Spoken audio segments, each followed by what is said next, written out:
C'est comme si on te débranchait ou qu'on coupait ton interrupteur général. Tu es au milieu d'une fête foraine et d'un coup un bruit sourd résonne dans ta tête. Les lumières s'éteignent, les manèges s'arrêtent de tourner et la musique de jouer. Tu te retrouves dans le noir, complètement perdu, et tu tombes. Et tu peux rien y faire.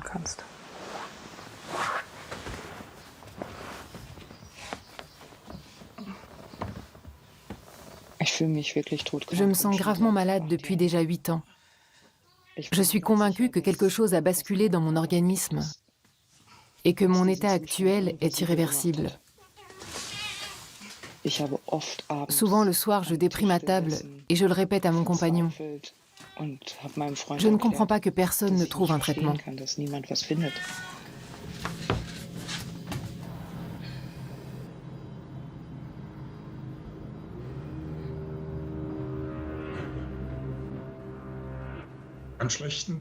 Les mauvais jours, je ne sors même pas du lit. Mes jambes devraient réagir, je ne suis pas paralysé. Mais je n'ai pas l'énergie de les bouger. J'ai le souffle court. Je n'ai pas la force de remplir mes poumons suffisamment pour aller jusqu'au bout d'une phrase sans reprendre ma respiration. Avant de continuer.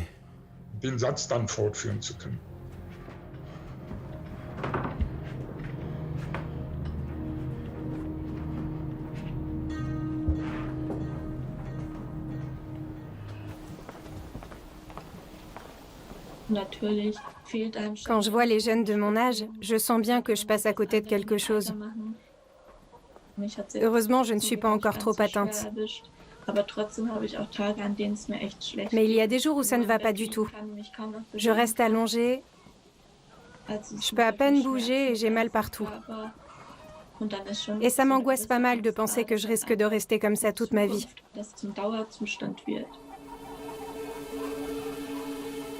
Sonia Cole, Ralph Lipke et Eileen Braun ont répondu à l'appel que nous avons diffusé auprès de l'Association allemande des malades de l'EMSFC.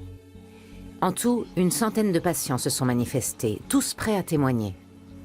C'est là que nous avons commencé à prendre la mesure de leur souffrance et de leur désarroi.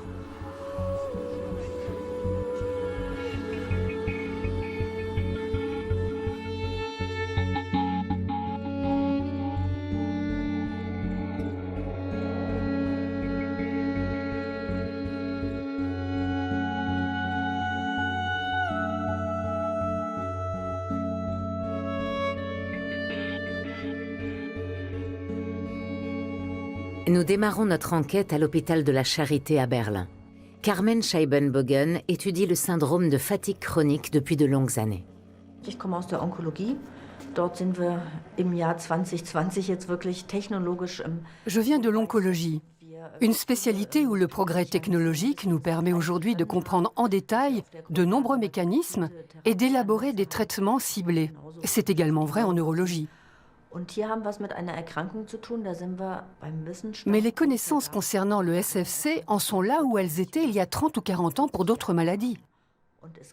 La poignée de chercheurs qui travaillent sur ce sujet dans le monde est sans commune mesure avec le grand nombre des patients concernés.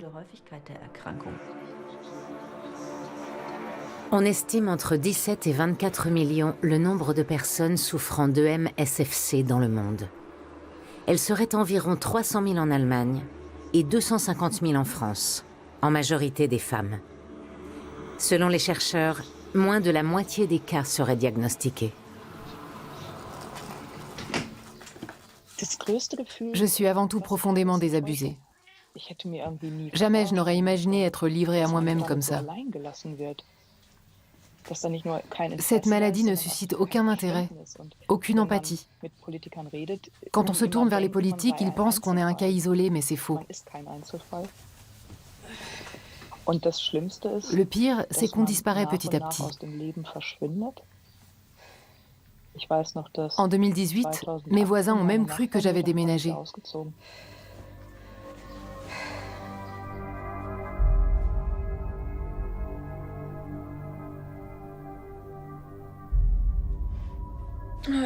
On est le 26 octobre.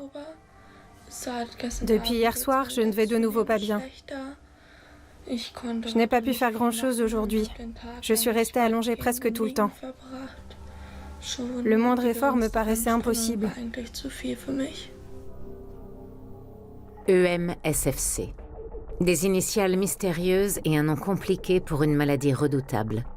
L'encéphalomyélite myalgique, ou syndrome de fatigue chronique. L'adjectif myalgique renvoie aux muscles. Et l'encéphalomyélite désigne une inflammation du cerveau et de la moelle épinière. L'appellation n'est pas très adaptée, parce que la plupart des patients ne présentent pas d'inflammation au sens habituel du terme. En 2015, on a tenté de trouver un meilleur nom, maladie d'intolérance systémique à l'effort.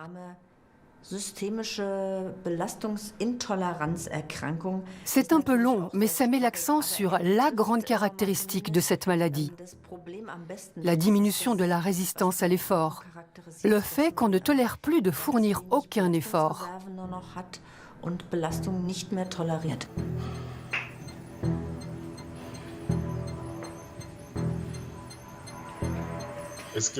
Il y a des réactions physiologiques complètement inexplicables. On a tellement mal aux os qu'on ne peut pas se lever, comme pendant une grippe. On se sent mou, fiévreux, courbaturé. Avant, j'avais une vie très active. Je travaillais dans la police judiciaire, parfois en horaire décalé. J'allais sur le terrain, je procédais à des arrestations. C'était souvent musclé. Et en privé, j'étais tout aussi dynamique. Tout ça, c'est fini.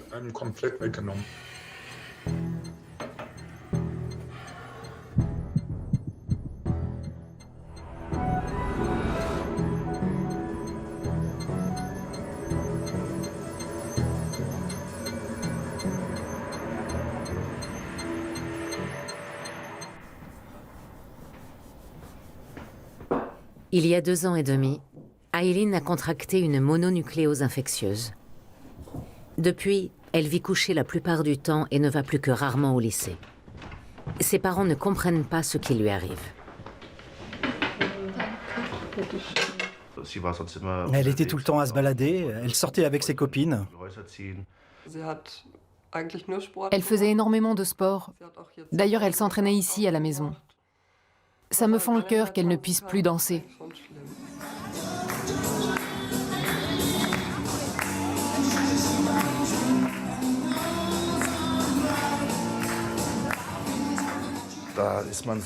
En tant que parent, on est assez démunis.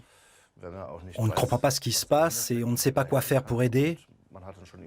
On essaie de la pousser un peu, du style « Viens avec nous, on sort promener le chien ». Réponse « Je peux pas, j'ai pas envie ». Honnêtement, on est un peu dépassé par les événements. Pour décrire l'effet que produit la maladie, je vais prendre l'image d'une batterie. Une personne en bonne santé se lève le matin avec une batterie chargée à 100% qui se vide au fil de la journée. Le soir, elle va se coucher et la nuit lui permet de recharger sa batterie pour repartir le lendemain. Avec le syndrome de fatigue chronique, c'est très différent. On doit se contenter d'une batterie presque vide qui ne se recharge pas complètement pendant la nuit ou les autres périodes de repos. Il faut se débrouiller pour passer la journée avec des accus déchargés. Notre corps est en permanence sous-alimenté. On manque d'énergie.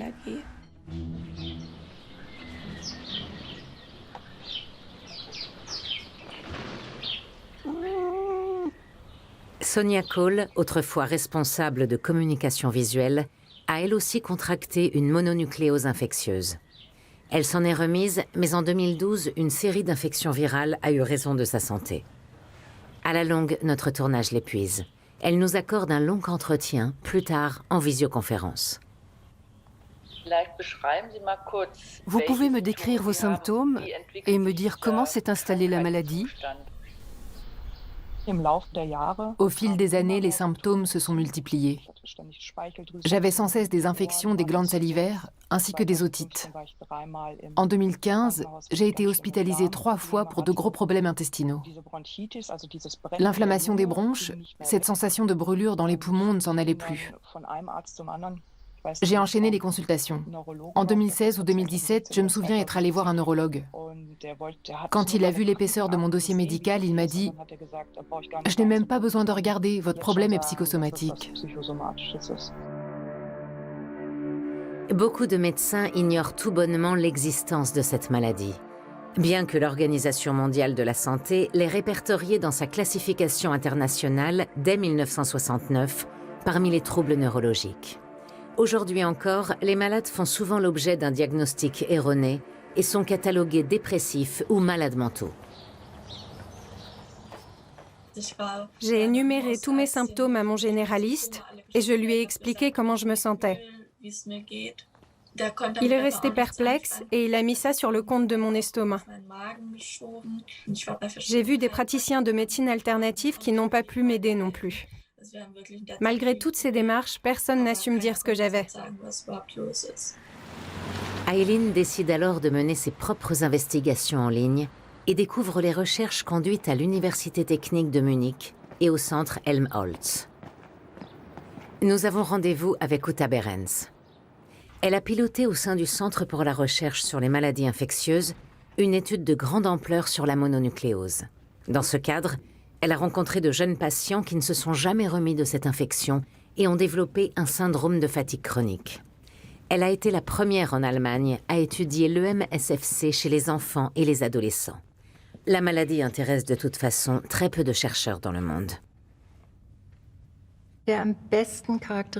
L'événement déclencheur est le plus souvent une infection ou plusieurs infections de diverses natures. Elles sont en majorité dues à des agents pathogènes viraux, comme le virus d'Epstein-Barr, qui est un herpès-virus, le SARS-CoV-2, mais aussi des entérovirus. Il y a en outre des infections bactériennes ponctuellement. Plus rarement, c'est un accident ou une opération qui fait office de déclencheur. Mais on comprend moins bien ces cas que les infections chez des sujets sains qui développent une réaction immunitaire excessive. Au cours d'une vie, plus de 90% de la population mondiale est infectée par le virus d'Epstein-Barr ou EBV. Il est souvent contracté pendant la petite enfance et peut passer complètement inaperçu. Mais, notamment chez les adolescents et les jeunes adultes, la contamination peut se manifester sous la forme d'une mononucléose infectieuse. Ces symptômes, fièvre, fatigue, mal de gorge et gonflement des ganglions lymphatiques. La plupart du temps, la guérison est complète. Des complications potentiellement mortelles peuvent toutefois apparaître. Insuffisance respiratoire, lésions ou rupture de la rate, anémie ou encore maladie chronique comme l'EMSFC. En Allemagne, quelques 40 000 enfants et adolescents seraient atteints du syndrome de fatigue chronique. Le diagnostic de la maladie est un parcours compliqué. Il ne repose encore sur aucun biomarqueur. Pour comprendre la raison des douleurs et de l'épuisement permanent d'Eileen, il a d'abord fallu écarter d'autres maladies. Les critères du consensus canadien, qui font autorité à l'international, peuvent aiguiller les médecins lors de ce diagnostic. Ils énumèrent les symptômes suivants: troubles neurologiques et cognitifs, immunodéficience, douleurs musculaires et articulaires, maux de tête, ainsi que troubles du sommeil. Mais l'élément le plus déterminant pour identifier le SFC d'une simple fatigue chronique est le malaise post-effort. À l'issue d'un effort physique ou intellectuel, tous les symptômes dont souffre le malade sont exacerbés et il connaît un pic d'épuisement également appelé crash.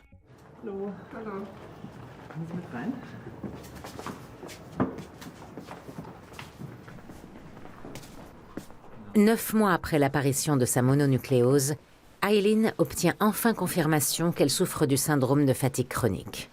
Un diagnostic clair posé par Uta Behrens. À l'époque, les initiales SFC ne me disaient absolument rien, comme à beaucoup de gens. Mais au moins, c'était concret. Je savais que j'avais une vraie maladie, que ce n'était pas que dans ma tête. J'étais un peu soulagée. Même si ça restait très dur, ça devenait plus facile à gérer.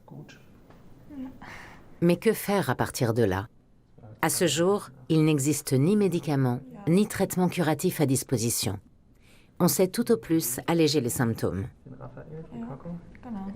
En plus du traitement symptomatique, qui consiste par exemple à stimuler la circulation sanguine, il est important de bien conseiller les patients.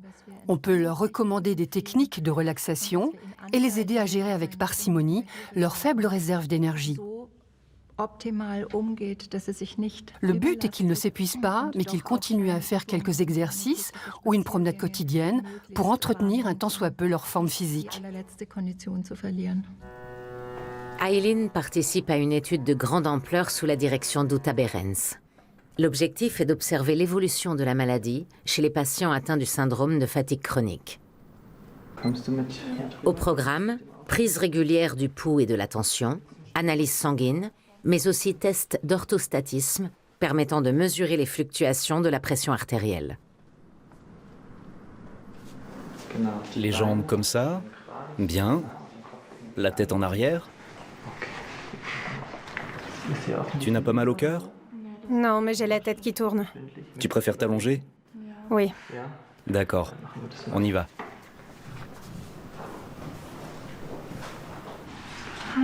Bonjour Aylin. Je crois que vous avez déjà vu pas mal de choses ensemble. Vous avez interrompu le test, j'ai entendu. Ça arrive, mais on a tes analyses. Cet examen n'est qu'une confirmation. Bien. Quel est le pire de tes symptômes en ce moment, parmi tous ceux dont on a déjà souvent parlé? Qu'est-ce qu'il faudrait traiter prioritairement pour te soulager? Je dirais les douleurs musculaires. Où ça? Surtout dans les jambes, parfois aussi dans les bras. Tu as mal à la tête? Oui, aussi. Et au ventre? Non. Le gros problème avec cette maladie, c'est que les symptômes des patients ne se voient pas, si bien qu'elle est stigmatisée, avec les conséquences qui en découlent pour la recherche et les traitements. La communauté scientifique lui tourne un peu le dos. On a assisté à un petit sursaut de la recherche aux États-Unis, grâce au NIH, les Instituts nationaux de la santé. Ce mouvement qui a commencé là-bas nous permet heureusement de faire un peu avancer les choses ici aussi. Mais ça ne suffit pas, et les financements publics font cruellement défaut.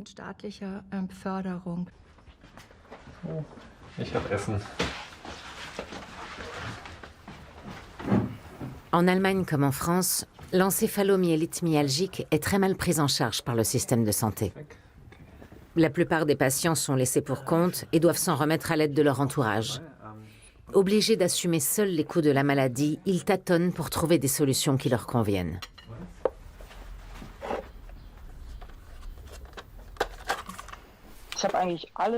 J'ai tout essayé, mais vraiment tout, parce que j'étais désespérée. Un peu par hasard, j'ai testé un médicament hors indication, c'est-à-dire destiné à traiter une autre maladie. Et dans la foulée, je sais maintenant que j'ai subi un crash. En me renseignant de plus près, je suis tombée encore et encore sur un nom que je ne connaissais pas. Encéphalomyélite myalgique. Je me suis dit, c'est exactement ce que je vis. Elle a lu tout ça et elle m'a dit « Regarde, ces gens ont la même chose que moi. » Elle m'a fait suivre le texte. Il m'a paru effrayant. En le lisant, l'émotion me suffoquait tellement que j'ai dû sortir de mon bureau.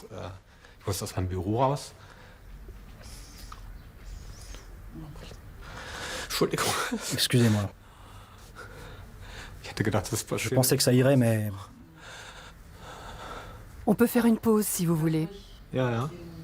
Oui, je veux bien.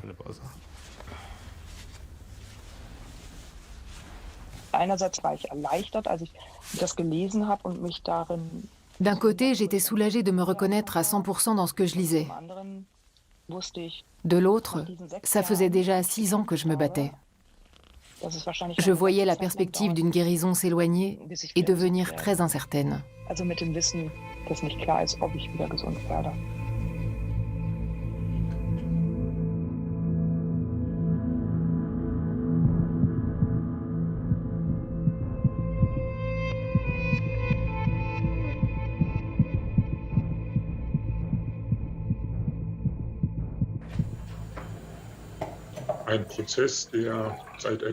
Tout a commencé par une pneumonie il y a environ 9 ans.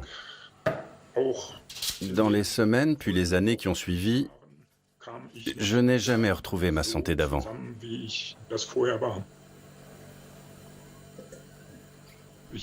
Je me sentais comme un homme de 90 ans avec un déambulateur, incapable de faire plus de quelques pas.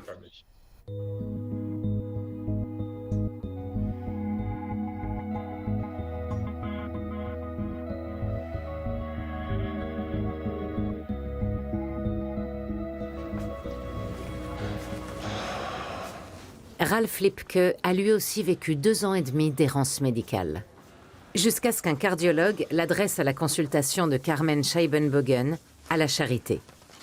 En 2016, le diagnostic tombe. Encéphalomyélite myalgique. Bonjour, monsieur Lipke, suivez-moi. Asseyez-vous.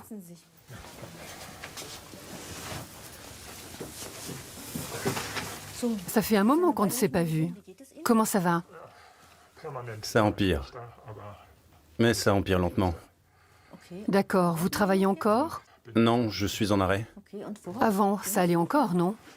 Petit à petit, j'ai cessé d'aller sur le terrain et j'ai été cantonné à l'administratif. Puis je suis passé en télétravail. Mais maintenant, même ça, ce n'est plus possible. Je ne peux plus travailler 8 heures par jour, même avec des pauses. Vous m'avez apporté ces chiffres. Oui, mes anticorps. Chez vous, les valeurs sont très élevées. Elles étaient déjà supérieures à la normale lors de votre première consultation, mais depuis, elles se sont envolées. On pense que ces anticorps contribuent à réguler la motricité et qu'en cas d'EMSFC, cette fonction est perturbée. En cas d'effort, c'est peut-être pour ça que vos muscles ne sont pas bien irrigués, que vous avez mal et que vous n'arrivez pas à vous concentrer. Comme c'est aussi ce système qui contrôle l'énergie dont vous disposez, ça explique peut-être même d'autres effets indésirables de la maladie.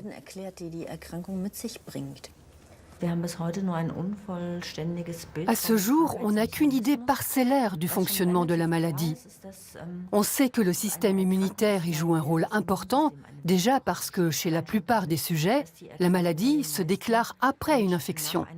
Celle-ci active le système immunitaire qui ne se calme plus. On pense que c'est ce système suractif et détraqué qui agit, notamment sur le fonctionnement du système nerveux autonome. Le système nerveux autonome régule les organes et les tissus du corps qui ne sont pas soumis au contrôle volontaire.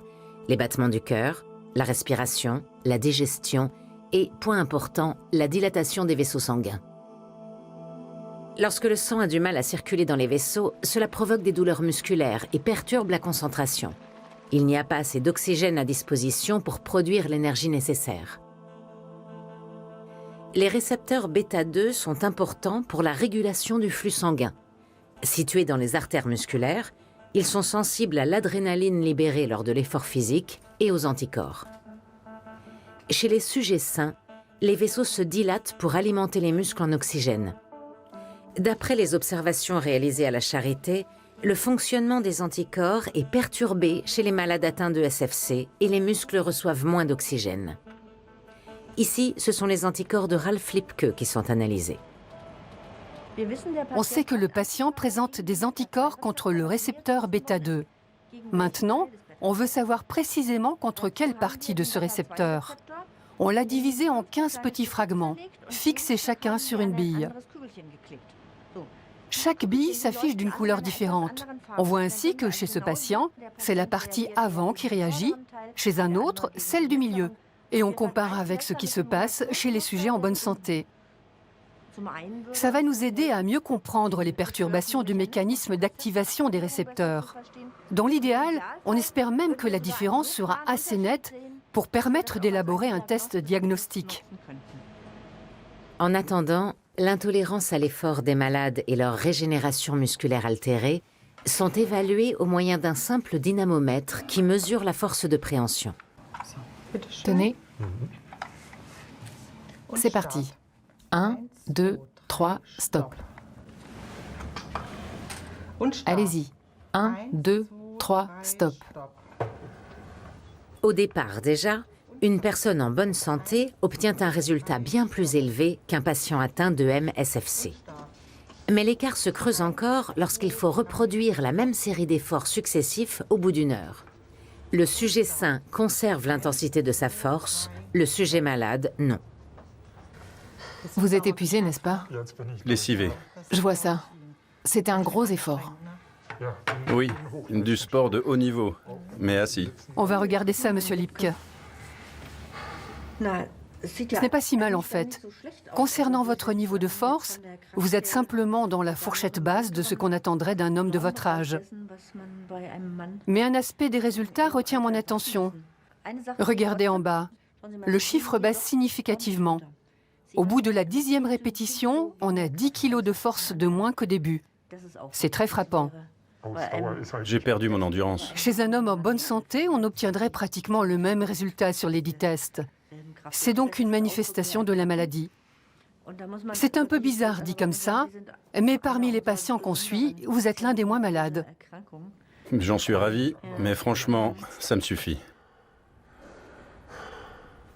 En 2016, la maladie a commencé à perturber sérieusement mon quotidien. À l'époque, j'étais marié. Mon épouse était infirmière. Elle était donc habituée à côtoyer la maladie. Mais même elle a jeté l'éponge, et on a divorcé depuis. Le MSFC n'épargne aucun domaine de la vie.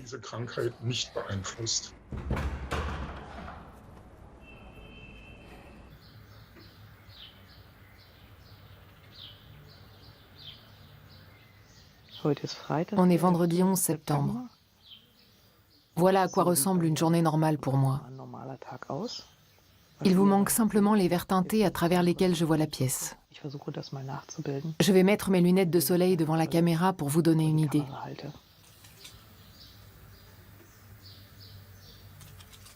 Voilà. J'ai toujours un parapluie à portée de main pour me protéger les yeux des lumières trop vives.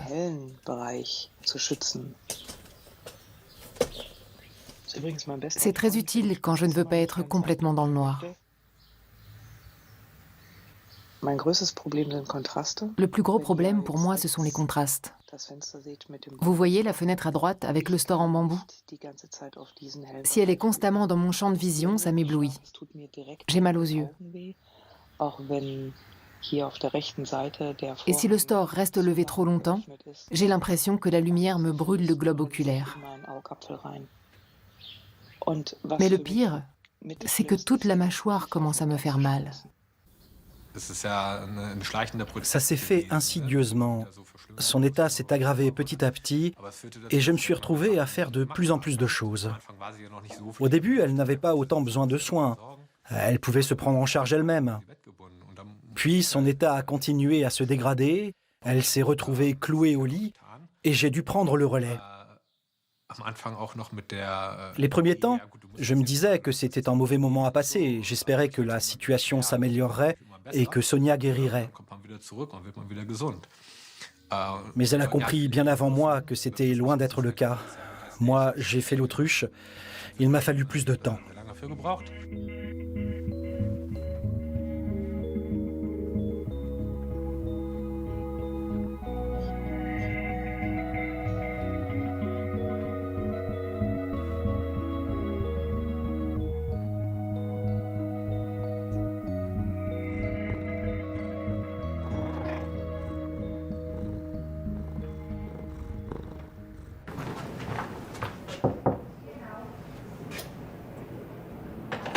Le prélèvement sanguin d'Aylin est à présent envoyé avec d'autres échantillons à l'université de Würzburg.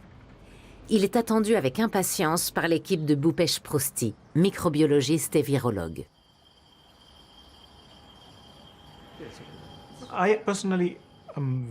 C'est passionnant d'essayer d'identifier les infections responsables de cette maladie, à supposer qu'il y ait bien un lien. Si on réussit à prouver au niveau moléculaire comment les infections virales déclenchent l'EM-SFC, ce sera un grand pas en avant pour la recherche. À terme, on pourra alors sûrement trouver un traitement, un moyen d'enrayer la progression de la maladie.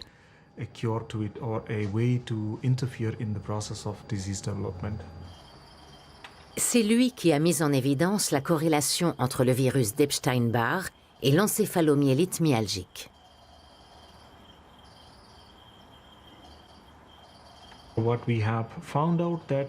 On a découvert que les virus de l'herpès, en particulier l'herpès virus humain type 6, et le virus d'Epstein-Barr étaient les plus susceptibles d'être responsables du développement de la maladie. Le HHV6 produit de petits ARN qui peuvent s'attaquer directement aux mitochondries et les fragmenter. On a aussi observé cet effet lors des infections au virus d'Epstein-Barr. On pense donc que cette fragmentation mitochondriale induite par le virus joue un rôle important dans l'apparition de l'EM-SFC. Nos performances physiques et mentales dépendent de minuscules centrales électriques présentes dans nos cellules, les mitochondries. Lorsqu'elles sont saines, elles présentent une structure ramifiée dont le rôle est essentiel dans la production de l'adénosine triphosphate, ou ATP, qui fournit l'énergie nécessaire à tous les processus du vivant. Mais si les mitochondries se fragmentent, leur fonctionnement est altéré.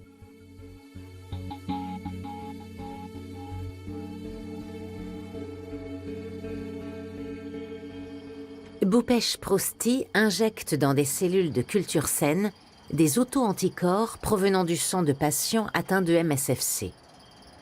Que vont devenir les mitochondries de ces cellules? S'il y a un facteur dans le sérum des malades qui provoque ce dysfonctionnement mitochondrial, il est probable qu'il va aussi perturber les cellules saines et provoquer la fragmentation de leurs mitochondries jusqu'à un certain degré. Après 24 à 48 heures, les premiers résultats confirment l'hypothèse du virologue. Les mitochondries présentes dans les cellules de culture se sont morcelées.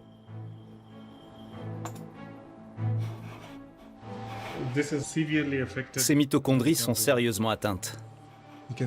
On voit les petits fragments là. Ils ne sont plus reliés. Dans les cellules saines, les mitochondries sont toujours interconnectées.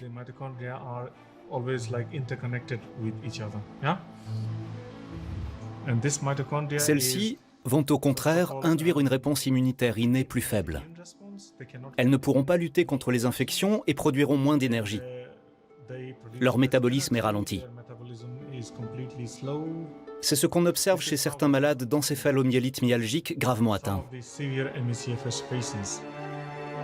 C'est une avancée considérable. Voilà qui expliquerait pourquoi les patients atteints du syndrome de fatigue chronique se trouvent dans un état d'épuisement perpétuel. Cette technique prometteuse pourrait même servir à établir le diagnostic de la maladie. On n'est qu'au début de la phase de test. On ne peut pas encore utiliser cette méthode pour le diagnostic, c'est un peu prématuré. Mais on essaie de la développer. Sur les patients gravement malades, on obtient des résultats fiables proches de 100%. Mais chez les patients moins sévèrement touchés, ça ne fonctionne pas toujours. Il faut encore améliorer la technique. Mais pour aller plus loin, l'argent est le nerf de la guerre. Et en Allemagne, le MSFC n'attire pas les fonds publics. Le laboratoire de Bhupesh Prosti ne peut compter que sur des contributions privées. Le sous-financement de la recherche sur le syndrome de fatigue chronique est un phénomène mondial. Aux États-Unis, par exemple, elle se classe parmi les budgets les plus faibles.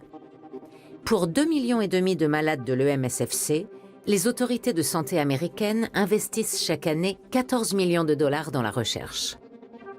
Pour 1 million de patients atteints de sclérose en plaques, en comparaison, les fonds alloués sont de 100 millions de dollars. Pour 1,2 million de personnes infectées par le VIH, ils s'élèvent à 3 milliards de dollars. À l'échelle internationale, le réseau ME Action se bat pour un meilleur financement de la recherche, la reconnaissance de la maladie et une prise en charge adaptée. Son objectif, sensibiliser à la situation dramatique des malades. Dans son documentaire Unrest, la réalisatrice Jennifer Bree, elle-même atteinte d'encéphalomyélite myalgique, filme des centaines de chaussures abandonnées, symbole de ces millions de patients qui ont disparu de l'espace public.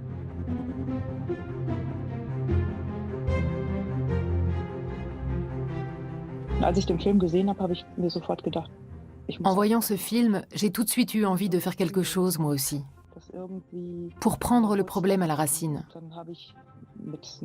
Avec une dizaine de personnes, j'ai créé l'antenne allemande de Millions Missing et on a organisé les premières manifestations.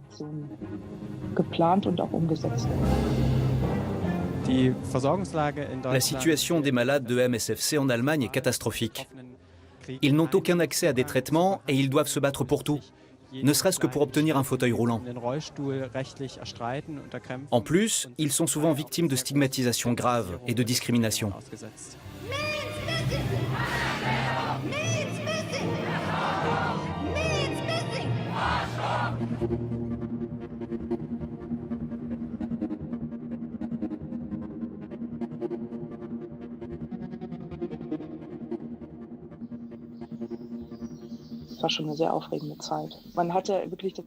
C'était une époque exaltante.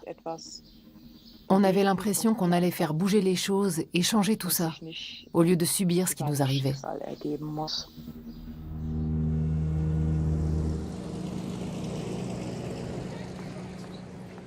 En Norvège, on dénombre au moins 15 000 personnes atteintes de MSFC. Avec leur équipe, Øystein Fluge et Olav Mella de l'Université de Bergen sont depuis longtemps en quête d'un médicament pour soulager les malades. Il y a quelques années, un peu par hasard, les deux chercheurs ont croisé la piste du rituximab, un médicament que prenait un de leurs patients cancéreux souffrant également d'encéphalomyélite myalgique.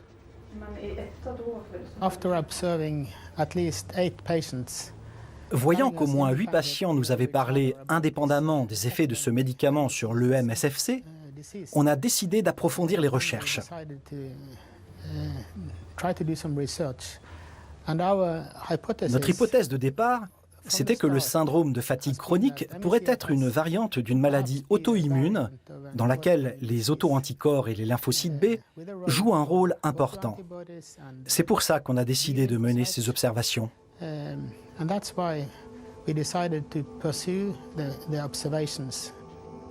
Les lymphocytes B sont des cellules immunitaires essentielles de notre organisme.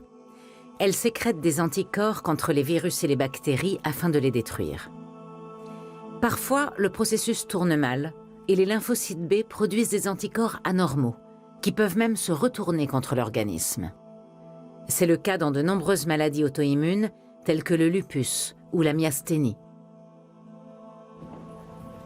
Les chercheurs de l'Université de Bergen pensent que le MSFC pourrait être elle aussi une maladie auto-immune de ce type. Le rituximab est un médicament qui, en détruisant momentanément les lymphocytes B, empêche l'apparition des anticorps dangereux qu'ils produisent. Dans le cadre de 3 essais de petite envergure, le rituximab a montré des effets positifs dans le traitement de patients atteints de syndrome de fatigue chronique. Encouragée, l'équipe a alors lancé une étude de phase 3 randomisée en double aveugle portant sur 152 personnes. Partout dans le monde, des malades et leurs proches placent beaucoup d'espoir dans ces travaux.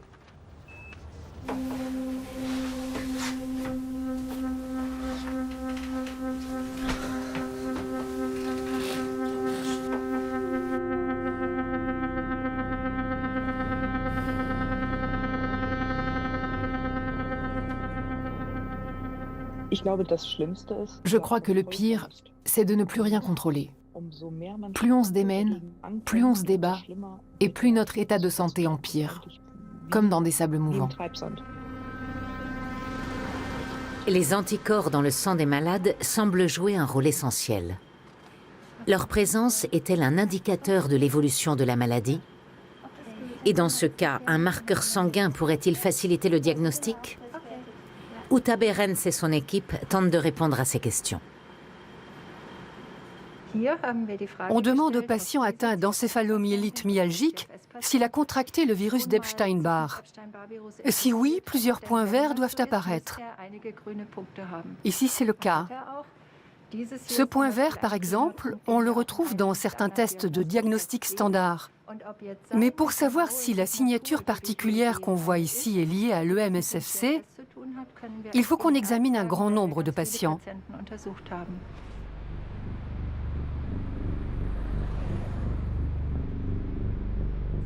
Notre tournage coïncide avec la pandémie de Covid-19. Début 2021, 100 millions de personnes dans le monde ont contracté le SARS-CoV-2, ce nouveau virus redoutable. Plusieurs semaines, voire plusieurs mois après, elles sont nombreuses à souffrir encore de séquelles. Et dans certains cas, leurs symptômes évoquent fortement ceux des malades de MSFC. Felix Monfeld, neuropsychologue et musicien, a attrapé la Covid-19 en mars 2020. À ce jour, il n'est toujours pas guéri et souffre de douleurs permanentes, de troubles cognitifs, de désordre du sommeil ainsi que d'épuisement total. Ce week-end-là, ça a commencé à aller vraiment mal. J'ai pensé à une simple fatigue et je savais qu'elle était post-virale. Donc j'ai cherché sur Internet « fatigue post-virale » sans savoir que pour désigner le MSFC, on parle parfois de syndrome de fatigue post-virale. Les symptômes décrits, apparemment sans lien, étaient les mêmes que les miens. J'ai trouvé ça affolant. Je n'aurais pas pu imaginer une maladie aussi horrible, qui donne l'impression aux patients de ne plus exister.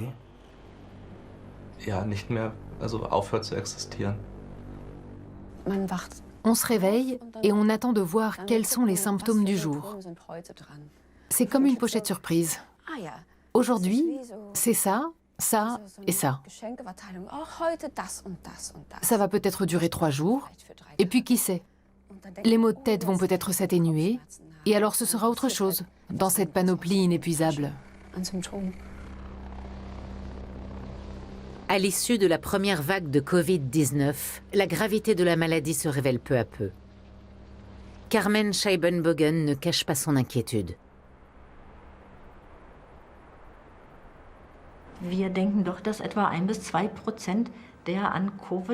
On pense qu'1 ou 2% des malades de la Covid-19, y compris ceux qui contractent une forme bénigne, risquent de développer un syndrome de fatigue chronique. Et quand on voit la dynamique de propagation du virus, on peut craindre sérieusement une recrudescence des cas de MSFC dans le sillage de la pandémie.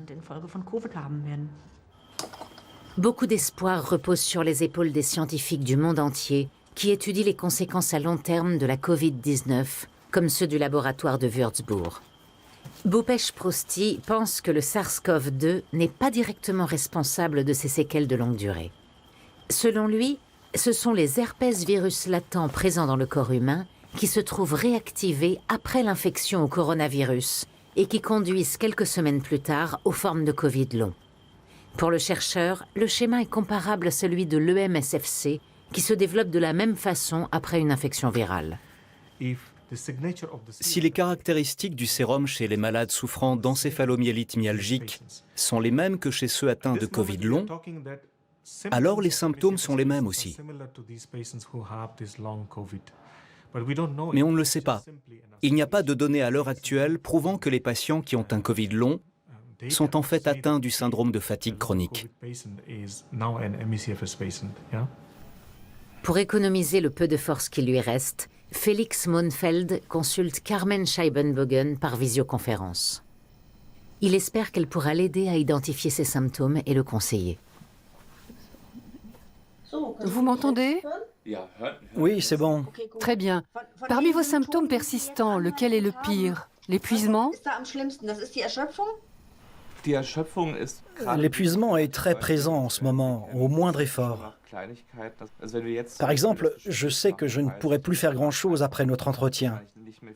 Je serai crevé, comme si je n'avais pas dormi depuis une semaine. Je vais m'écrouler comme si on m'avait débranché.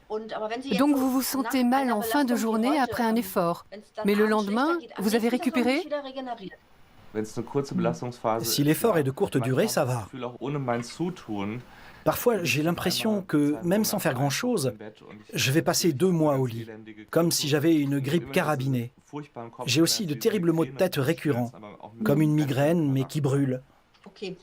Dans ce cas, il faut vraiment vous limiter à des efforts qui ne vous mettent pas dans cet état. Quand vous tirez sur la corde, si le crash dure souvent plus de 14 heures, plus d'une journée, alors ça m'évoque un syndrome de fatigue chronique. S'il est moins long, moins marqué, c'est sans doute une simple fatigue post-virale. On ne sait pas encore si ça a un sens de distinguer les deux.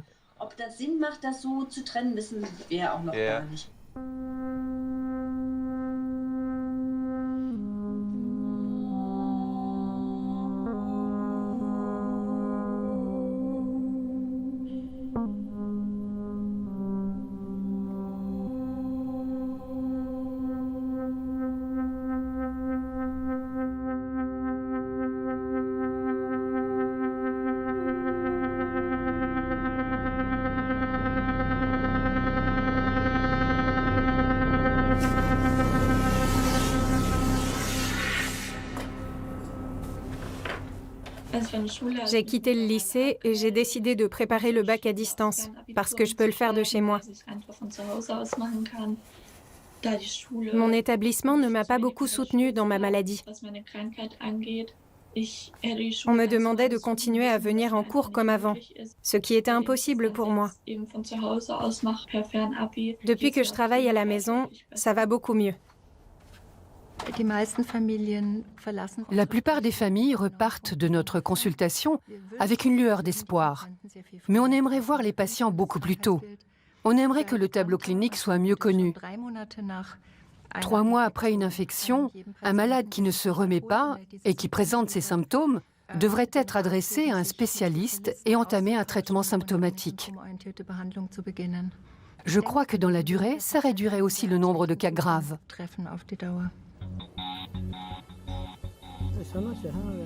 En 2019, alors que des millions de patients attendent des nouvelles de Bergen, les conclusions de l'étude de 2 ans menée sur le rituximab sont publiées. C'est la douche froide. Le médicament n'a pas produit les effets escomptés.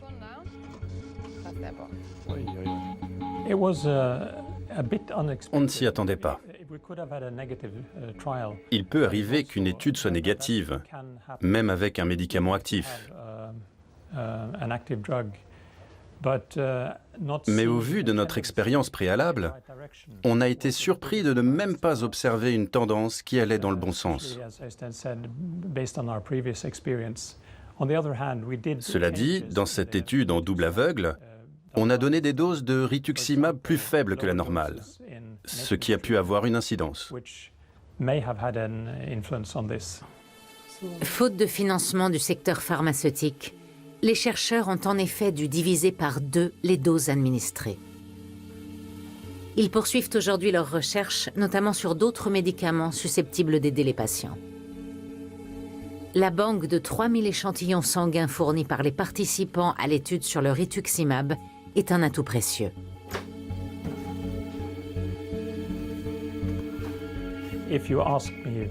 Si vous me demandez ce qu'on recherche en priorité, la réponse est un marqueur biologique. Dans beaucoup de cas, le médecin généraliste ou le spécialiste passe à côté de l'EMSFC parce qu'il a du mal à poser un diagnostic. Pour étudier les causes de la maladie, voire mettre au point des médicaments, la communauté scientifique a besoin de financement en urgence. 40 millions d'euros seraient nécessaires rien qu'en Allemagne. Mais récemment, l'État a accordé 3,7 millions d'euros de façon ponctuelle à la recherche sur la prise en charge des patients. Une goutte d'eau dans l'océan. Selon moi, la seule façon de trouver une issue serait de réunir les patients, les cliniciens et les chercheurs dans le cadre d'un même programme. C'est aux politiques d'impulser cela, en réunissant ces 3 piliers. À partir de là, il faudrait, je pense, 5 ou 6 ans pour parvenir à une solution. On a absolument besoin d'une action concertée de ces centaines de scientifiques qui examinent toutes les facettes de cette maladie. De plus, si l'objectif est de mettre au point des médicaments, ça coûte très cher. Il nous faut donc aussi le concours de l'industrie pharmaceutique pour développer des molécules jusqu'à l'autorisation de mise sur le marché.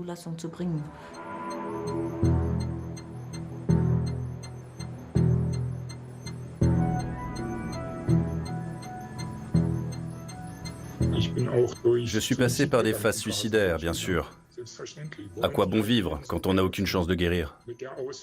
Même si on débloquait de vrais moyens pour la recherche aujourd'hui, ça arriverait trop tard pour moi, je le sais. Mais en attendant, je continue à tout essayer. Je ne me laisse pas abattre. Si la maladie veut la bagarre, elle l'aura.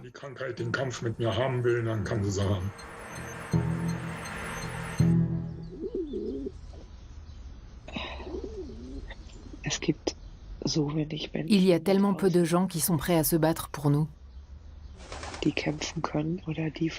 On porte un poids très lourd sur les épaules.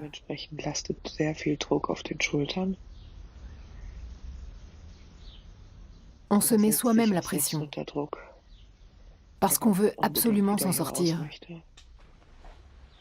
Et puis on fait des plans sur la comète. On sait tous exactement ce qu'on ferait demain, si on était guéri.